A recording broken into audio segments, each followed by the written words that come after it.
Hola, estamos para compartir Sil Romero y Pato Brusa. Hoy tenemos el honor, un invitado nuestro en la casa, Sergio Marina, sexualidad sagrada y todo lo demás, todo sagrado. Bienvenido, Sergio.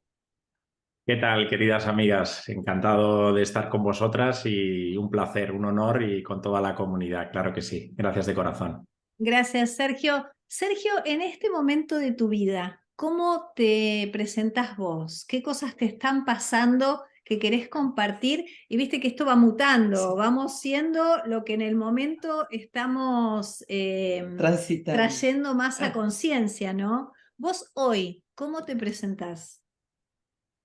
Siempre comparto, queridas amigas, que yo soy un humilde caminante, un humilde aprendiz de la vida. Es decir, yo creo que en esta manifestación, como bien expresáis, que continuamente estamos sumergidos en el cambio, en la incertidumbre, en la inseguridad más absoluta, pues lo único que uno puede hacer, que ya es mucho, es tratar de vivir cada experiencia en consciencia y evidentemente con la mayor voluntad y con la mayor predisposición.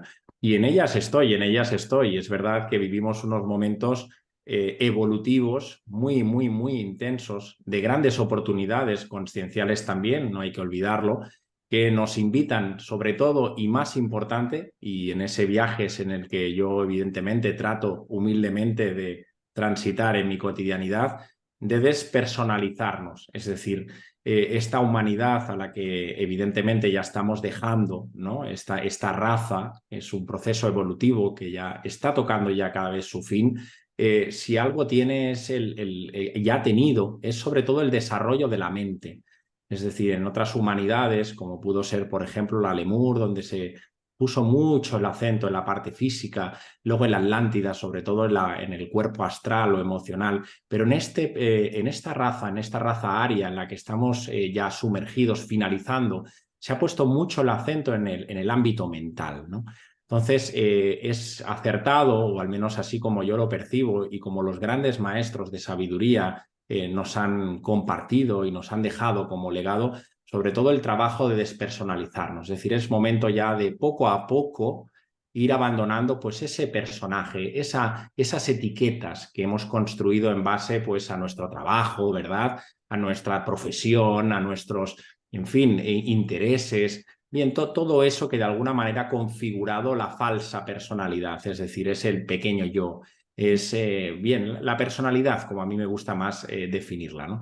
Y eso conlleva pues en fin, un abandono paulatino, una desidentificación de lo que es el cuerpo físico, de lo que es el ámbito también evidentemente energético asociado al cuerpo físico y el ámbito mental y emocional. Es decir, poco a poco debemos ir purgando, ¿no? Esas emociones, debemos ir purgando ese mundo mental caótico, ¿verdad? Esa mente parásita, esa mente concreta parasitaria, ¿verdad?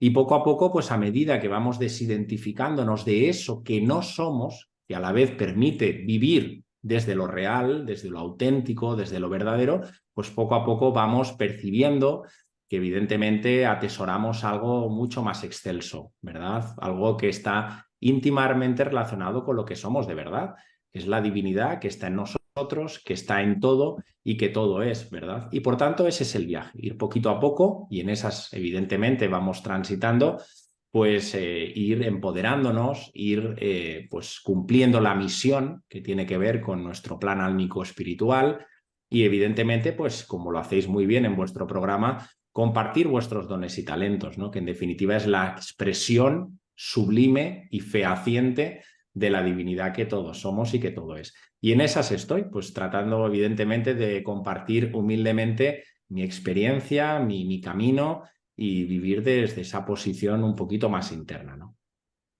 Sergio, hablaste de estos caminos de incertidumbre, ¿no? Que son nuevos para todos. ¿Qué herramientas para transitar, para navegar estas aguas? Bien, la incertidumbre es un elemento realmente importante en el desarrollo en conciencia de los seres humanos.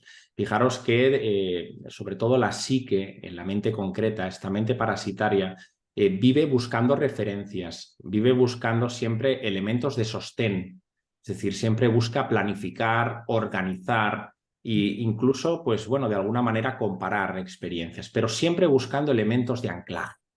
Y la vida nos enseña, la vida de verdad, la vida que tú eres, que yo soy, que todos somos, que para vivir en armonía, para vivir en paz, para vivir de la mano de esta obra de arte llamada vida, lo que se requiere fundamentalmente es abrirse al cambio, ¿no? Es decir, el cambio, más allá de que evidentemente es una ley evolutiva, es decir, hay una ley de impermanencia, hay una ley de inseguridad que nos invita constantemente a percibir que constantemente, tanto internamente como externamente, el cambio está presente, ¿no? Entonces, una pauta sencilla, pero que nos cuesta, evidentemente, trasladarlo a la cotidianidad, es hacernos muy amigos del cambio, es decir, buscar constantemente elementos nuevos.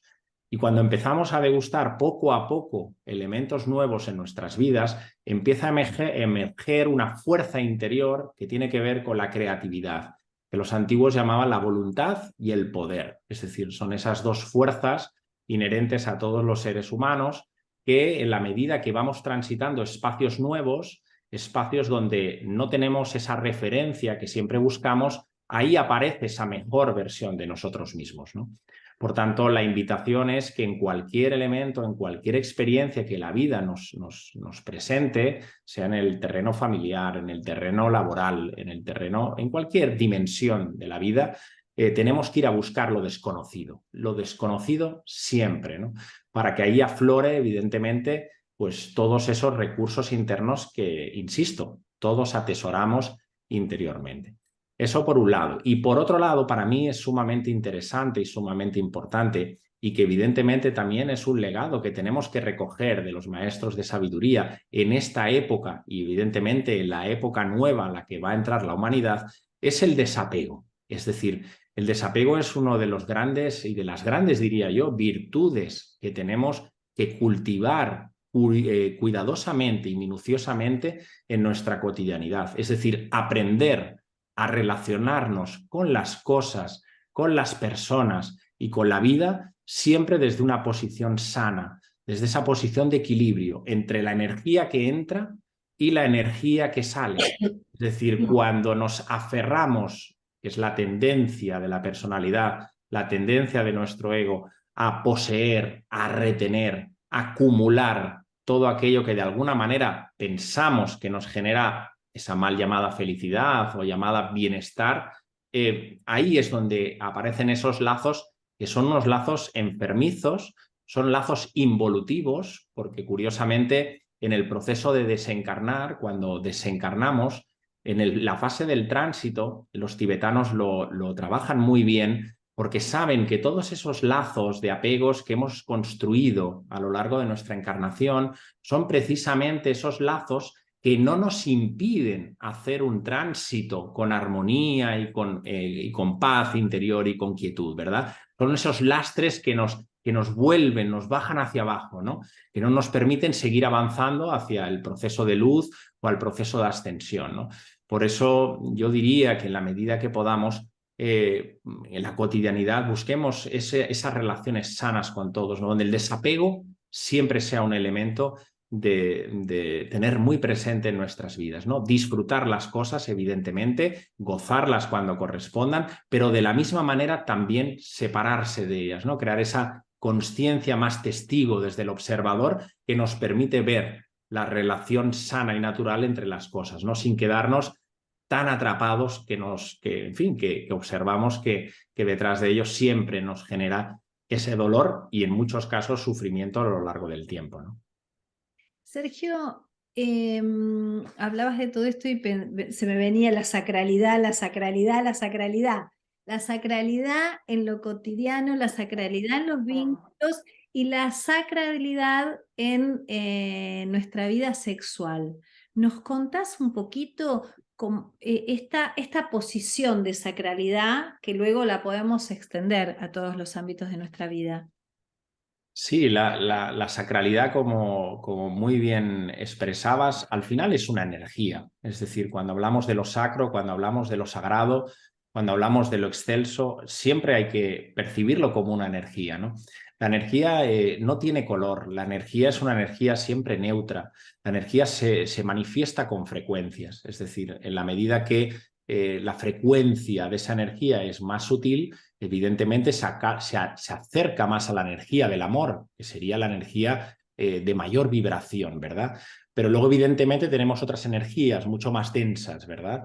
Cuyas frecuencias vibracionales son más, en fin, más lentas de alguna manera y que de alguna manera se acercan a esa vibración que podríamos decir la energía pues más del miedo, más de la desolación, ¿verdad? Que son energías muy limitantes y, por cierto, son muy expansivas, curiosamente. Es decir, el miedo trabaja con una banda ancha entre 0,2 y 0,4 hercios. Es decir, una persona que salga a la calle con miedo es capaz de contaminar, es capaz de resonar en esa misma frecuencia con las personas que se estén cruzando si uno no está consciente y no está en su centro, ¿verdad? Bien, cuando percibimos que todo funciona por energías, que todo al final es un estado de conciencia y que la energía va siempre por delante, nos damos cuenta que la energía sexual, la energía de la vida, la energía creadora, es una energía basada en el amor. Es decir, se sabe, y lo ha sabido muy bien el sistema, con todos los mecanismos que el sistema sabe, evidentemente, capar esa energía, es decir, castrar la energía del amor, castrar la energía de la creación, ¿no? Cuando sabemos que la ley de género, por ejemplo, que es una ley hermética, nos manifiesta que todo en la existencia, todo es todo, una planta, un mineral, un ser humano tiene siempre una energía masculina y una energía femenina. Con lo cual, comprendiendo muy bien este principio hermético y comprendiendo muy bien que la sexualidad sagrada es una energía para elevar la consciencia, es una energía para la unificación, es una energía para la unidad, para trascender la dualidad. Es decir, para percibir que en un estado de consciencia donde hay dos seres, donde hay dos almas, que en un estado meditativo, en un estado de intercambio álmico, energético, son capaces de subir los procesos superiores, subir la energía hasta arriba y de esa Shakti que empieza en el primer chakra, que reside en la base de la columna vertebral, trabajando evidentemente en un proceso pues, de introspección, de respiración, de amor y de expansión, es capaz de recibirlo Shiva en el séptimo chakra y abriendo ese espacio de dos cuando se convierten en uno, ¿no? Entonces, esa energía es la que también la tenemos que cuidar, la tenemos que cultivar, más allá del sexo. Fijaros que vivimos en una sociedad, o al menos lo percibo yo así, muy materializada, es decir, una sociedad puramente externalizada, bajo impulsos del placer, bajo impulsos del tener, ¿verdad? Como decía antes, del poseer, ¿no? Por tanto, la sexualidad se ha convertido en una herramienta genital, es decir, una sexualidad genitalizada prácticamente, para buscar únicamente un fin, que es el placer. Es un momento de placer y muchas veces efímero, es decir, no se consigue expandir la consciencia. Cuando la sexualidad siempre fue una gran herramienta, siempre fue un rito iniciático, ya desde la antigua Atlántida, y lo recogieron evidentemente las enseñanzas en el antiguo Egipto a través de las enseñanzas de Isis, las alquimias de Horus, todo esto al final ya se percibía que esa energía no se puede malgastar, que esa energía no es sucia, que esa energía no genera ningún tipo de condicionamiento mental, ¿verdad? Que tantas veces pues, se nos ha impuesto de alguna manera que la sexualidad, pues bueno, pues que es algo sucio, que es algo pecaminoso, incluso, pues bueno, que cuidado porque, bien, todo eso no es real. Es decir, la sexualidad, insisto, está presente en todo porque es una energía y evidentemente cuando dos almas confluyen y manifiestan ese amor, es un proceso de ascensión, es un proceso iniciático completamente. Por eso la gran mayoría de tradiciones espirituales serias siempre la han contemplado, incluido el cristianismo en sus primeros años. En el cristianismo esotérico estaba recogido.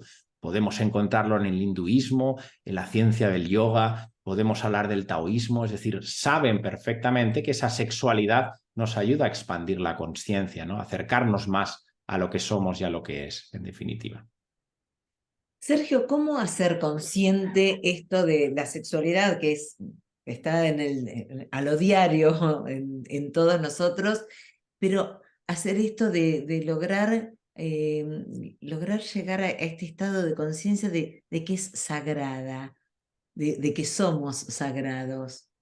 Sí, es el punto de partida, clarísimamente. Es decir, cuando yo me percibo únicamente como un cuerpo físico, como un conjunto de emociones que aparece luego un pensamiento, es decir, lo trascendente se aparca, se olvida de nuestras vidas. Por tanto, empleo mi cuerpo físico para obtener placer. Obtengo emociones, tristeza, alegría, en base a un contacto físico. Aquí está la percepción, cambiar el sentido. Es decir, cuando yo me percibo como el Dios diosa que todo es, que yo soy, que tú eres, es decir, cuando yo me percibo la divinidad que atesora dentro de mí, es decir, el escenario cambia por completo. Es decir, porque lo que yo estoy empleando de la sexualidad es para un viaje de la expansión de la consciencia, para un desarrollo evolutivo. Es decir, cada vez que hay un encuentro sexual que no tiene por qué haber sexualidad explícita, es decir, no tiene por qué ver maithuna, penetración, nada que ver. A veces simplemente es un intercambio álmico mirándote con la otra persona. Simplemente a veces esa fusión se da con un abrazo, esa fusión se puede dar simplemente con una caricia, ¿verdad? Esa fusión se puede dar con un estado meditativo entre dos personas mirándose únicamente a los ojos.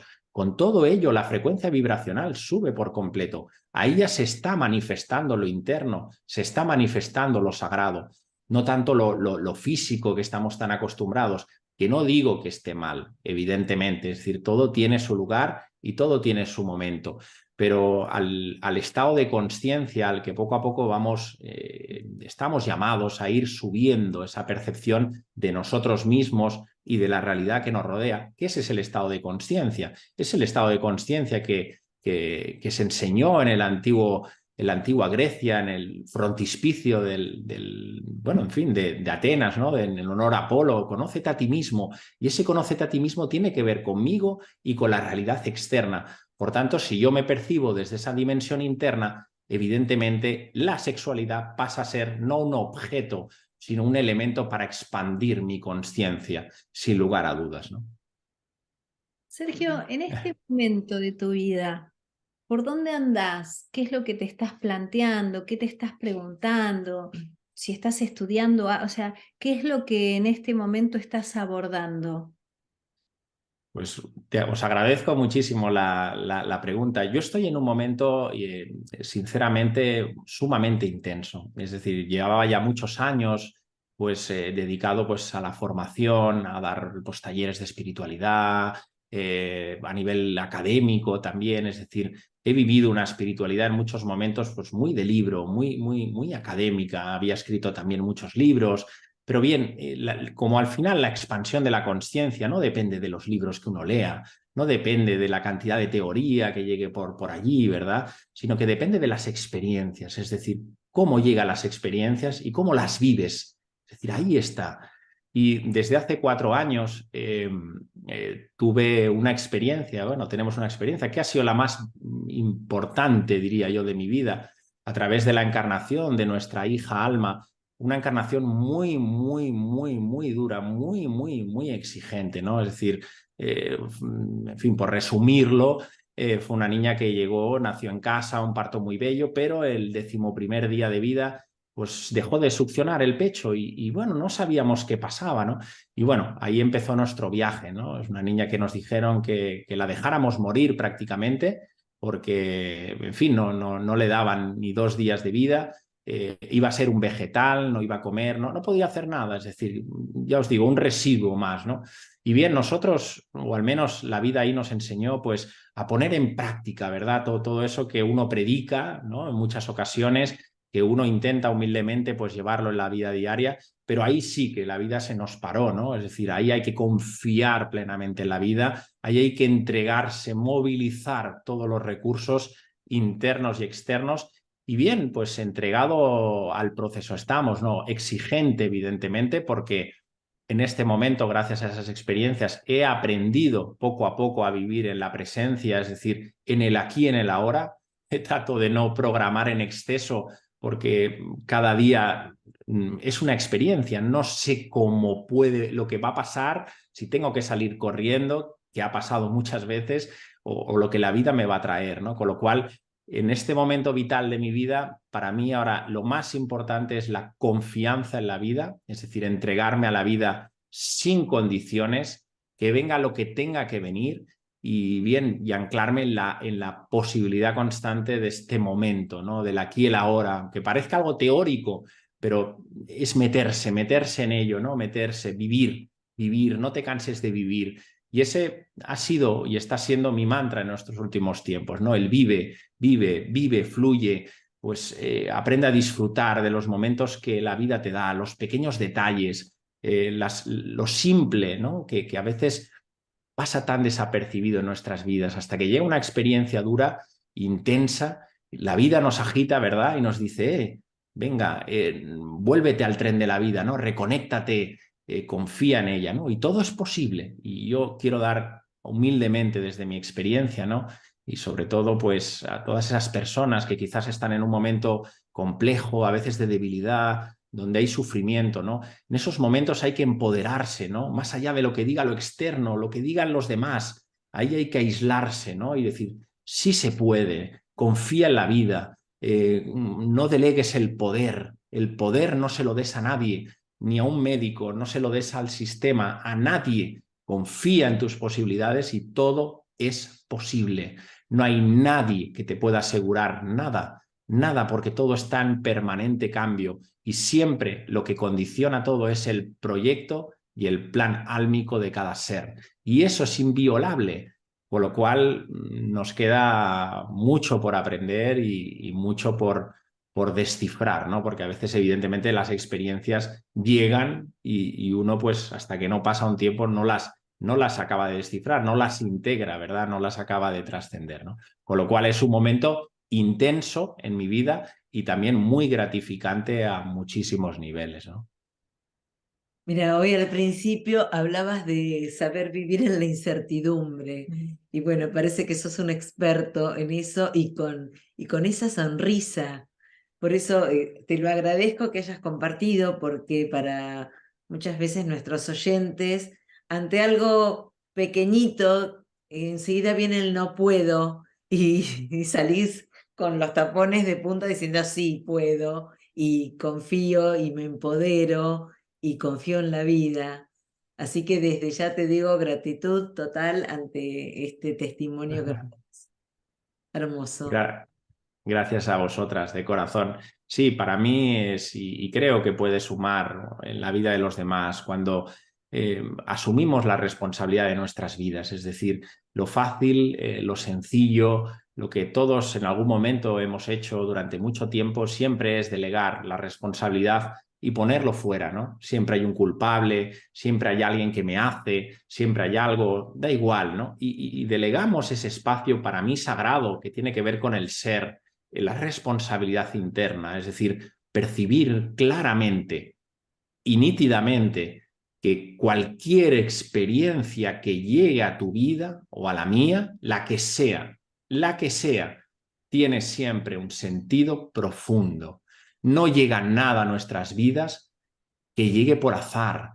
Todo llega en el momento que corresponde, en tiempo y en forma. Y evidentemente que en el momento no lo vemos a veces porque, bien, llega la experiencia, es dura, es dolorosa, evidentemente, claro, y hay que hacer un duelo cuando corresponda, claro que sí, pero evidentemente el trabajo interior está para eso, para trascender el proceso, para verlo desde la posición más del observador, ¿no? Y ver que gracias a esa experiencia seguro que se abren otras puertas, seguro que detrás de esa experiencia dolorosa te puedes acercar a una persona, te puedes acercar a un curso, a un taller, tienes una percepción de miras a veces mucho más amplia de lo que vivías hasta entonces, ¿no? Por tanto, benditas experiencias, sean las que sean, y lamentablemente o agraciadamente, las experiencias intensas y dolorosas, esas experiencias que San Juan de la Cruz expresó como las noches oscuras del alma,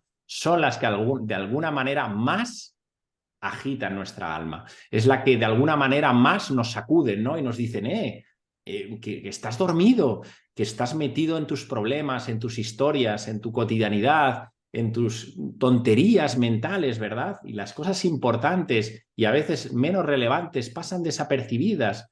Por tanto, saquemos jugo a las experiencias. No hay que, evidentemente, llegar a esa noche oscura del alma. Tenemos siempre oportunidades para que podamos ampliar, despertar, expandir nuestra conciencia, pero el mensaje es, si llega esa experiencia a tu vida, vívela, vívela con intensidad, con gratitud, aunque cueste, aunque nos cueste, agradece. Por eso me gusta mucho siempre invitar a que las personas decreten, ¿no? Decreten. El decreto es una manifestación de poder, es la manifestación de la energía, movilizamos a los reinos superiores, y a la vez nos conecta con nosotros mismos, ¿no? Y nos conecta con la vida, con el ser, con lo infinito, con lo trascendente, a través del gracias, a través de la gratitud. Ponernos las manos en el corazón cada vez que sintamos miedo, tristeza, desolación, injusticia, y poner esas manos en el corazón y sentir la paz, la gratitud interna, decir gracias, gracias por ser, gracias por vivir, gracias por esta experiencia. Y más en los tiempos en los que estamos viviendo, que los tiempos se están acortando profundamente. Los griegos siempre hablaban de dos dioses, el dios Kairos y el dios Cronos. Dios Kairos era el dios espiritual, el dios del tiempo de verdad, el tiempo del ser, el tiempo de lo trascendente. Y hablaba también de Cronos, el tiempo lineal, el de reloj. Tradicionalmente hablando y evolutivamente hablando, siempre Cronos siempre había estado por delante de Kairos, es decir, el tiempo psicológico, el tiempo de reloj siempre iba por delante del espiritual, pero es que los tiempos han cambiado. El tiempo espiritual va por delante del tiempo de reloj, los tiempos van muy deprisa, lo percibimos, ¿verdad? Casi todos, es que todo va muy rápido, sobre todo las personas que ya tienen un compromiso con su crecimiento, lo compartimos abiertamente. Esto va muy rápido, porque el tiempo espiritual ya ha tomado las riendas, ¿no? Por tanto, no desaprovechemos esta encarnación, porque va muy rápido, y sacar pues esa mejor versión de nosotros mismos, cada uno en el lugar que esté. Estés cocinando en casa, estés atendiendo a una persona mayor o estés en cualquier lugar, da lo mejor de ti, dalo de corazón. Y ese es creo que el mejor legado, honestamente, que podemos dejar como seres humanos. Yo te escuchaba y pensaba, bueno, en momentos duros, esta cuestión de desapego, de confianza en la vida y a la vez hacernos más amigos de la trascendencia, empezar a incursionar en la eternidad, porque esos puntos de vista nos hacen ver toda la realidad desde otro lugar. Contanos un poquito tu vínculo con la trascendencia.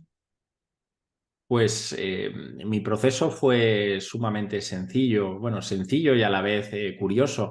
Yo siempre fui un niño inquieto en mis primeros años, siempre fui un niño, bueno, bastante contracorriente de lo normal, ¿no? Es decir, siempre me cuestionaba ciertas cosas, siempre pensaba pues no aceptaba la autoridad, me gustaba mucho reflexionar, pero es verdad que luego durante un tiempo pues viví muy sumergido en la parte material, ¿no?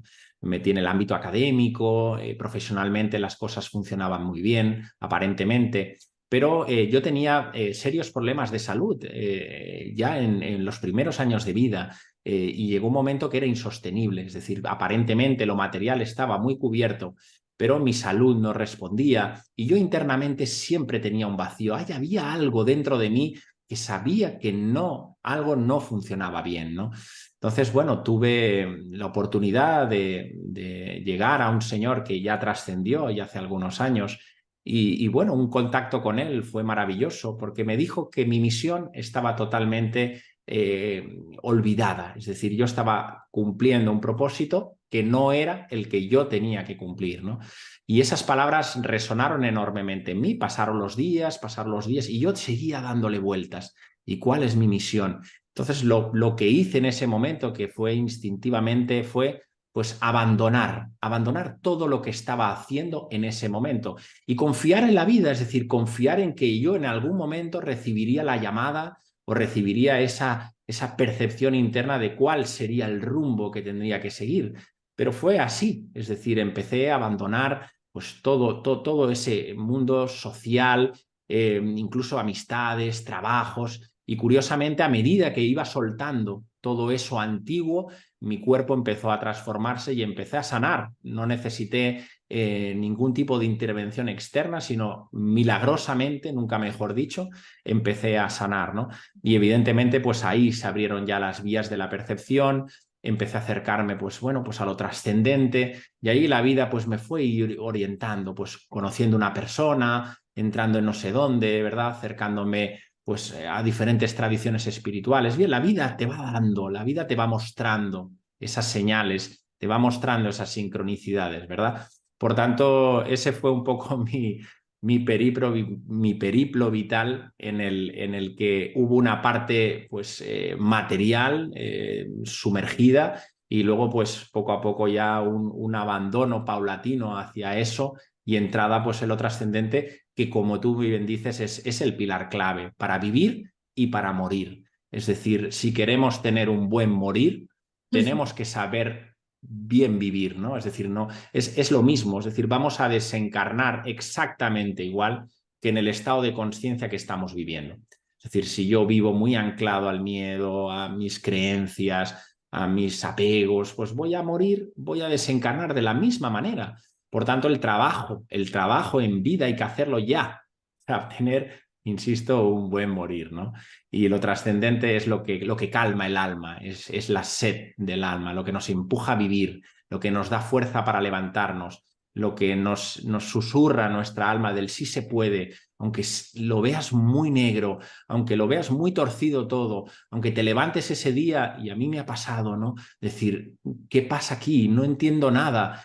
¿Por qué tiene que haber tanto dolor en mi vida, ¿no? Pero esa fuerza interior que te dice, sigue, confía, acepta, entrégate, tiene un sentido, ¿no? Y bien, eso únicamente se puede ir cultivando, porque hay que ir cultivándolo desde lo interno, desde la visión trascendente de la vida, ¿no? No puede ser de otra forma.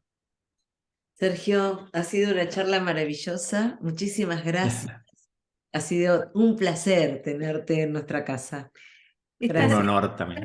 Que son tan necesarias en estos tiempos. Una de estas Sí. semanales hay que tener porque te sitúan en otro lugar de tu propia película, ¿no?